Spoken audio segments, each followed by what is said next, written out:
Gold trusted gold buyers మీరు తాకట్టు పెట్టిన బంగారాన్ని విడిపించి ఈ రోజు ఉన్న మార్కెట్ ధరకు కొనబడను. బిఫోర్ సాంగ్స్ ఈ పుష్ప ఫిలిం హిట్ అవ్వక ముందు మీ ఇన్కమ్ సోర్స్ ఎలా ఉండేది? మీ స్టూడియోస్ సెటప్ ఎలా ఉండేది?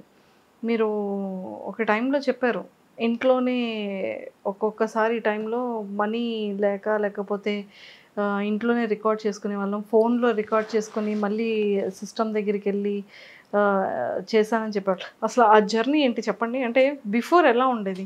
అప్పుడు నేను ఈ ఫీల్డ్కి అయితే 2018లో వచ్చాను మేడం. 2022లో నాకంటే ఒక గుర్తింపు వచ్చింది. ఈ 4 years కూడా సో ఒక సాంగ్ మనం ఆ టైంలో ఒక సాంగ్ ఆడియో చేయాలనుకుంటే ఒక 15 to 20K అయ్యేది, ఒక 15 నుంచి 20,000 అయ్యేది. ఆ టైంలో 20,000 అంటే నాకు చాలా కష్టంగా ఉండేది అనమాట. అప్పుడు ఈవెంట్స్కి వెళ్తే రోజుకి 2,000 లేకపోతే 3,000 మిగిలేదు నాకు. అలాంటిది ఒక 7-8 ఈవెంట్లు ఆడితే కానీ ఒక సాంగ్ అయ్యేది కాదు. సో ఫ్యామిలీ నా మీద ఆధారపడి ఉండేది ఆ టైంలో కూడా. ఇప్పటికీ నా మీద ఆధారపడి ఉంది, ఆ టైంలో కూడా నా మీద ఆధారపడి ఉంది. సో అవన్నీ బేస్ చేసుకుంటూ సో మనకి ఇష్టమైన ఒక పాట మైండ్లోకి వచ్చినా అది చేయాలంటే చాలా కష్టంగా ఉండేది. సో ఎవరిని ప్రొడ్యూస్ చేయమని అడగాలో తెలిసేది కాదనమాట ఆ టైంలో. అది సెల్లో రికార్డింగ్ చేసుకొని సో మాకు టీం అబ్బాయిలు Santosh keyboard Santosh like spots Prasad Sai వీళ్ళు ఉండేవారనమాట. వీళ్ళని ఇంటికి పిలిపించుకొని సో బిట్ వర్క్లు కావచ్చు లేకపోతే రిథమ్స్ కావచ్చు అన్నీ ఇంటి దగ్గరే ఒక ప్లానింగ్ అంతా అయిన తర్వాత సో మనకు తెలిసిన వాళ్ళకి స్టూడియో వెర్షన్ చేసుకుందాం అంటే హెవీగా బడ్జెట్ కాకుండా ఒక 5,000-6,000లో చేసుకుందాం అనే ఆలోచనతోటి సో జాన్ విక్టర్ గారని ఆయన మొదటి పరిచయం అనమాట. సో ఇప్పుడు ఆయన ఎంత తీసుకుంటున్నారు పక్కన పెడితే ఆ టైంలో నాకు 5,000కి ఒక సాంగ్ చేసేసేవారు అనమాట. ఓపెన్గా చెప్పాలనుకుంటే పల్సర్ బైక్ సాంగ్ 5 నుంచి 10,000కి అయిపోయింది. అంటే ఆ టైంలో నాకు చాలా హెల్ప్ అయ్యారు. 5 to 10,000 చేశారు. మీకు ఎంత రెవెన్యూ వచ్చింది?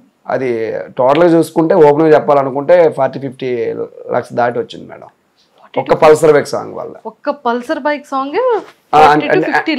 వచ్చింది. అంటే ఉన్న విషయం చెప్పాలి, టోటల్గా ఏంటంటే దానికి ఒక వీడియో సాంగ్ చేసాము, ఫీమేల్తో పాడించాను, నేను పాడాను, ఇవన్నీ కూడా మహా అయితే ఒక 5 lakhs బడ్జెట్ పెట్టి ఉంటాను. 5 lakhs మంచిగా ప్రాఫిట్ అంతా మంచిగా వచ్చింది. ఒక 5 lakhs బడ్జెట్ టోటల్ బడ్జెట్. అప్పుడు అంటే బిఫోర్ మీరు షూట్స్ అంటే పల్సర్ బైక్ బిఫోర్ మీరు చేసేటప్పుడు స్టూడియోస్ కి రెంట్ పే చేసుకోవాలి, దగ్గర ఒక ఎక్విప్మెంట్ ఉండేది కాదు. అప్పుడు ఎలా చేసేవాళ్ళు? అదే చెప్తున్నా కదా నాకు ఈవెంట్స్ స్టూడియోకి వెళ్ళి సాంగ్ పాడాలి అంటే స్టూడియో రెంట్కి తీసుకోవాలి. అది నాకు తెలిసిన స్టూడియో అయితే ఒకటే ఉండేది మేడం. అంటే చుట్టుపక్కల చాలా ఉన్నాయి కానీ జాన్ విక్టర్ గారని పెందుర్తిలో ఉంటారు. పుష్ప ప్యారడీ సాంగ్ ట్రాక్ మీద ఫస్ట్ టైం అక్కడ పాడారు అనమాట. ఆ రోజు నుంచి అన్న నాకు పరిచయం అనమాట. ఆయన ఇప్పుడు కూడా డబ్బులు అంటే డిమాండ్ చేయడం గట్రా ఏమి ఉండేది కాదనమాట. సో నేను కొంచెం దాని వల్ల ఇన్కమ్ వచ్చిన తర్వాత ఆయనకి నేను పే చేయడం అలా జరిగింది. ఆ టైంలో నాకు ఆయన చాలా హెల్ప్ అయ్యారు అనమాట. చాలా. సో అప్పటి వరకు ఇక్కడ విజయనగరం నుంచి పెందుర్తి తిరగడం, ఇక్కడ స్టూడియోస్ ఎవరో పరిచయం లేకపోవడం, అతనైతే ఏదో రీజనబుల్ గా మీకు అంటూ ఈవెంట్స్ వచ్చిన తర్వాత ఇచ్చడం, ఇవన్నీ జరిగింది. ప్రీవియస్ పుష్ప సాంగ్ కి బిఫోర్ మీ ఈవెంట్ కి ఎంత పే చేసేవాళ్ళు? 15 to 20 మధ్య ఉండేది మేడం. 15,000 నుంచి 16,000. 10 మంది టీమ్ మాది, 10 members. మీరు 10 members వెళ్తే 15,000 15 నుంచి 20-25 ఆ మధ్యలో ఉంటుంది. అంటే కొంచెం డిస్టెన్స్ అయితే 25, కొంచెం మాకు లోకల్లో ఉంటే 20 అలా ఉండేది మేడం. అప్పుడు 15 to 20 అలా ఉండేది. ఏదైనా 20,000 బడ్జెట్, 20,000 10 members అంటే ఈచ్ పర్సన్ కి 2,000 అంటే లైక్ ఒక్కొక్కరికి ఒక్కొక్క బడ్జెట్ ఉంటుంది మేడం. అందులో అందరికి ట్రావెలింగ్ ఖర్చులన్నీ పోక నాకు 2-3,000 మిగిలేదు మేడం. లీడ్ చేసేవాళ్ళు కాబట్టి 2-3,000 మిగిలేదు మేడం. ఇప్పుడు పల్సర్ బైక్ రమణ ఈవెంట్ ఎంత చార్జ్ చేస్తున్నారు? సో ఆ ఫేమ్ వచ్చే టైంలో పల్సర్ బైక్ సాంగ్ ఎప్పుడైతే శ్రీదేవి రామ కంపెనీలో పడి చాలా వైరల్ అయిందో ఆ టైంలో అదే టీము ఇంకా టీం కూడా మారలేదు మేడం. అంతవరకు కూడా నేను స్టార్టింగ్ అయితే 2018లో ఏ టీం అయితే లీడ్ చేశాను, ఇప్పుడు వరకు ఒక 5 members కంటిన్యూగా ఉన్నారు. ఆ టైం పల్సర్ బైక్ ఎప్పుడైతే హైలైట్ అయిందో అదే 20,000కి వెళ్ళిన రమణ టీము 1,00,000 దాటిపోయింది మేడం. హైస్ట్ ఒకసారి అయితే 2,60,000కి వెళ్ళాం ఒక రోజు ఈవెంట్ కి. వన్ డే ఈవెంట్ కి 2,60,000. యావరేజ్ కి వెళ్ళింది ఏంటంటే 1 to 1.5 lakh మధ్యలో వెళ్ళాము. సో మా మిస్సెస్ కి ఆడవాళ్ళకి సంబంధించినవి అవి కొన్ని సేవింగ్స్ పెట్టుకున్నాము. బాబు గారి కోసం వచ్చి వస్తున్నాం అనమాట సేవింగ్స్ కోసం.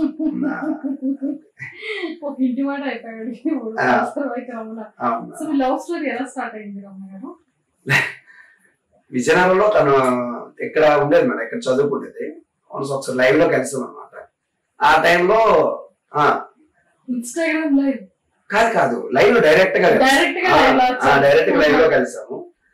ఆ టైంలో నాన్నకి హెల్త్ ఇష్యూ అనమాట. మేము 4 మెంబర్స్, అన్నయ్య, అక్క, నేను, చెల్లి అనమాట. 3 మెంబర్స్ కి మ్యారేజ్ అయిపోయింది. నాకు ఒక్కరికే పెండింగ్ ఉంది. నాన్నకి అప్పటికి 2 years నుంచి హెల్త్ బాగాలేదు. 2 years నుంచి నన్ను ఫోర్స్ చేస్తున్నాను మ్యారేజ్ చేసుకో. ఆ టైంలో మ్యారేజ్ చేసుకోని ఇంటికాడ చాలా ఫోర్స్ ఉంది. అలాంటి టైంలో ఎవరో అన్నోన్ పర్సన్ ఎదురుగా కూర్చొని నచ్చిందా బాగుందా అలా అనుకునే దానికంటే ముందు ఎవరైనా మనకి ఒక అమ్మాయిని పరిచయం చేసుకొని సో ఒకరినొకరు అర్థం చేసుకొని అలా మ్యారేజ్ చేసుకుంటే బాగుంటుంది అనే ఆలోచనతో ఫ్రెండ్లీగా మూవ్ అయ్యాయి కొన్ని రోజులు. సో అలాగే ఒక 6 months ట్రావెల్ అయిన తర్వాత మ్యారేజ్ చేసుకోవాలి అనేసి ఒకరికొకరు అనుకోవడం అనమాట. తనే అంటే నాకు ఉండడానికి రీజన్ ఏంటంటే మ్యారేజ్ అండ్ ఫోర్స్ ఎక్కువ అవుతుంది. అప్పటికి ఒకరికొకరు బాగా అర్థం చేసుకున్నాము. సో ఇలాంటి అమ్మాయి అయితే సో నా ఫీల్డ్ కి ఇబ్బంది ఉండదనే ఒక కాన్ఫిడెన్స్ కలిగింది అనమాట. సో అమ్మాయిని చేసుకుంటే బాగుంటది, ప్రాజెక్ట్ విషయంలో కావచ్చు అన్నింటిలో అర్థం చేసుకుంటది నాకు నమ్మకం కలిగింది. సో ఇద్దరం అనుకొని మూవ్ అయ్యారు అనమాట. సో వాళ్ళ ఇంట్లో అంటే లైక్ లవ్ అని తెలియకుండా అరేంజ్ మ్యారేజ్ కింద అడిగించారు. ఆడపిల్ల కదా తెలిస్తే వాళ్ళు బాధపడతారు అనే ఇంటెన్షన్ తోటి అడిగించాము. వాళ్ళు ఎలా ఫీల్ అయ్యారంటే అది ఎన్ని రోజులు ఉంటో తెలియదు కదా ఈ ఫేము, సో ఇవ్వాలంటే కొంచెం కష్టం అనేటట్లుగా వాళ్ళ దర్శనం వాళ్ళు మాట్లాడారు అనమాట. అప్పటికి అమ్మాయి ఫీక్స్ లోకి వెళ్ళిపోయింది. నేను కొంచెం డ్రాప్ అవ్వాలని ఇంటెన్షన్ ఉన్నా సరే ఈ అమ్మాయి మాత్రం పిచ్చి ఫీక్స్ లోకి వెళ్ళిపోయింది అనమాట. ఆ టైంలో ఏం చేయలేము అర్థం కాక ఇంకా ఉన్న విషయం చెప్పేస్తాం వాళ్ళకి, ఇలా ఇద్దరమే ఇష్టపడ్డాము, ఇలా మ్యారేజ్ చేసుకోవాలనుకుంటున్నాము, సో ఇలా బయటకు వెళ్ళిపోయి చేసుకోవాలనుకుంటే చేసేసుకోవచ్చు, చాలా జరుగుతున్నాయి. అలా కాకుండా 2 ఫ్యామిలీని ఒప్పించేసి సో మా ఊర్లో కావచ్చు మీ ఊర్లో కావచ్చు అందరి సమక్షంలో చేసుకుంటే నాకు కొంచెం వాల్యూ ఉంటది అని చెప్పడంతో వాళ్ళు కొంచెం ఇబ్బంది పడుతూ ఓకే చేశారు మ్యారేజ్ కి. సో మొత్తానికి ప్రేమ కథ అలా మొదలైంది.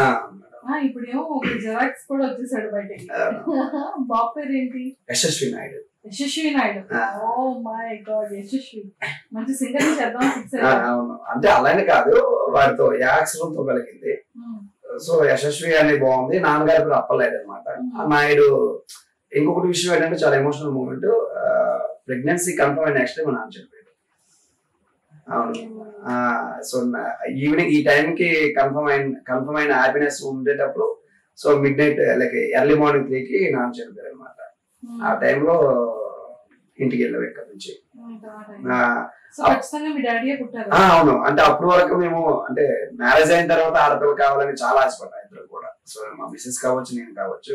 ఎప్పుడైతే నాన్న చనిపోయారో ఊళ్ళో వాళ్ళందరూ కూడా ఎందుకు బాధపడతావు, నాన్న చనిపోలేదు, మళ్ళీ కడుపు రూపంలో వెంటనే వచ్చేసాడు, టెన్షన్ పడకనే అందరు చెప్పడం మళ్ళీ నా మైండ్ సెట్ మొత్తం మారిపోయింది. పాప నుంచి బాబుకి వెళ్ళిపోయింది అనమాట. బాబునే ఫిక్స్ అయ్యాము. మళ్ళీ ఆ టైంలో అమ్మాయి పుట్టుంటే బాధపడేవాడిని నేను. అంటే నాన్న ఫిక్స్ అయిపోయాం అనమాట. కాకపోతే మళ్ళీ నాన్న రావడం, సో నాన్నలాగే కొన్ని పోలికలు రావడం చాలా ఇది ఫోటో మొత్తం మా ఫాదర్ లాగా ఉంటుంది అనమాట. ఆ స్మైల్ కూడా మా నాన్న ఎంత కష్టంలో నవ్వుతూ ఉంటది. ఆ స్మైల్ కూడా మ్యాచ్ అయింది. ఇలాంటి కంబ్యాక్ మళ్ళీ ఒక మంచి మాసి సాంగ్ తో మళ్ళీ ఎంట్రీ ఇవ్వాలని మా ఐడ్రీమ్ తరపు నుంచి పుష్ప కాస్త పల్సర్ బైక్ రమణగా మారింది కాబట్టి సో పల్సర్ బైక్ రమణ గారు మళ్ళీ ఒక మంచి ఇలాంటి ఒక డిఫరెంట్ యూనిక్ కాన్సెప్ట్ బద్దరిల్లిపోయేలాంటి ఒక సాంగ్ తో మళ్ళీ మా ముందుకు రావాలని మనస్ఫూర్తిగా కోరుకుంటున్నాను. All the very best. మళ్ళీ కలుద్దాం. Bye. And for more videos, please subscribe to iDream. Please subscribe to iDream. Please subscribe iDream. And please subscribe to iDream. For more videos, subscribe to iDream. please like, share and subscribe to the channel. Congratulations, iDream. Subscribe to iDream. Subscribe to iDream. So subscribe to iDream Media. iDream ki iDream team andarki huge congratulations. Please subscribe iDream Media. Please subscribe to iDream. Subscribe iDream. Please subscribe to iDream. iDream అంటే నా కళల channel subscribe చేసుకున్న నోరు తిరుగుతలేదు, మీరైతే గంట గుర్తు కొట్టండి. For more such videos, please subscribe to iDream.